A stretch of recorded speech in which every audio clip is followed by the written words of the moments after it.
What up guys? Sa mga hindi naghihintay ng video ko at hindi interesado eto, gumawa na naman ako ng bago. Eto, papunta kami nito sa Taytay. Kasama ko si Rekdy, tsaka si Isaac, ang pinaka-pogi kong pamangkin. Hindi, joke lang. Ngayon guys, si Direk ang nagdadrive papunta sa Taytay. Titingin kami ng tela. Sa magpupunta sa Taytay, magbaon kayo ng mahabang pasensya kasi sobrang traffic dyan guys. Meron dyang stoplight 3 araw bago umandar. So eto guys, nandito na kami sa telahan. Unang stop namin. Eto, nagche-check ako ng mga tela. Titignan natin yung quality ng tela nila, kung pwede sa quality clothing. Ayan, nagtingin ako ng mga shades, ng mga kulay. Pero sabi nga ni Isaac, kailangan pa natin mag-ikot to kasi mas maraming telahan dito. Ganon din ang sabi ni Direk JC Chanes. O yan, tamang pili lang kami ng tela, pero sa totoo lang wala ako nagustuhan na tela dyan. Kasi nga, hindi ko gusto yung quality. Pero sabi ko nga, ikot pa tayo kasi nga marami pa naman dito. Tapos eto, nagpunta kami sa ibang warehouse. Tumingin kami ng ibang tela kung may makikita pa kami. Kaso yung gusto ko sana ng tela, ang problema, nagkaubusan na. Dito sa Taytay, ang sistema nila dyan, first come first serve. Kumbaga, kung una mo nakita magandang tela, bilhin mo na, i-hoard mo na. Kasi hindi ka nila tatabihan dyan. Talagang marami rin silang customer. Kaya nga dapat pag nagpunta ka dyan, meron ka ng suki. Kumbaga may kontak ka na, pagpunta mo tatawag mo na lang, or sila yung tatawag sa'yo kung meron silang stocks na gusto mo. Tapos ito, tingin kami ni Isaac dito, pang hoodie. Wala na rin kami nabili dyan kasi nga, ubus na talaga yung tela nila. Talagang may pumapakyaw ng tela nila pag maganda. Tapos dito, nakapunta kami dito sa isang supplier na to.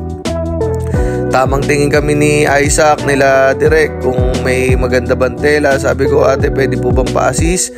Ano pong masarap na pagkain dito? Meron bang 2-piece chicken joy? Ay, wala daw, tela lang daw. O yun, sabi ko, sige ate, salamat sa pag-assist ate. Maraming salamat, meron din kami natutunan regarding sa mga tela sa'yo ate. Thank you so much ate, babalik kami pag nakapag-isip-isip na kami kung kukuha ba kami. Anyways, ayan, nag-iisip na naman ako kung saan kami pupunta. Eto, may napuntahan kami ni Isaac na warehouse na puro tela. As in, puro tela lang talaga. Gabundok ang tela dyan. Ayan o, ganyan siya karami. Tapos may nagbababa. Tamang tanong lang ako dyan. Tapos eto, nagtingin din ako ng mga swatches, kung anong kapal, ano ng tela nila. Basta yung sinabi kong ano, yun na yun. Tapos eto, may nakita ako pang sabli, sublimation print, mga tela na pang sabli. Yan, maganda rin yung quality niyan, mura pa. Tapos sabi ko, sige ate, kunin ko contact number mo, babalikan kita ate.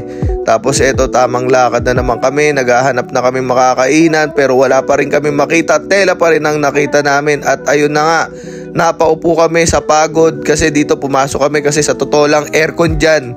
Konting pahinga lang, sabi ko kunyari bibili tayo pero hindi naman. Tapos ayun, wala pa rin kami nakitang tela ni Isaac, pang hoodie. Eto, tinuro kami dito sa Anson.